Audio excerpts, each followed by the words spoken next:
ప్రభునందు మా ప్రియమైన సహోదరులారా, ఈ ఉదయకాలము జనవరి 16వ తారీఖున దైవ మర్మములు అను పుస్తకంలో నుండి దావీదు ఆ కళ్ళమును ఎడ్లను 70 తులముల వెండికి కొనెను. అక్కడ దావీదు యెహోవా నామమున ఒక బలిపీఠమును కట్టించి దహన బలులను సమాధాన బలులను అర్పించెను. యెహోవా దేశము కొరకు చేయబడిన విజ్ఞాపనలను ఆలకింపగా ఆ తెగులు ఆగి ఇశ్రాయేలీయులను విడిచిపోయెను. 2వ సమూయేలు గ్రంథం 24వ అధ్యాయము 24-25 వచనములు. దావీదు జీవితంలో మరొక సంతోషకరమైన దినం గలదు.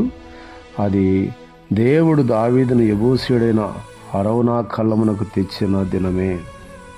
తాను శోధింపబడి తన బలము తన సైన్యం యొక్క సంఖ్యపై ఆధారపడి ఉన్నట్లు వారిని లెక్కించను గనుక దేవుడు అతనిని శిక్షించను.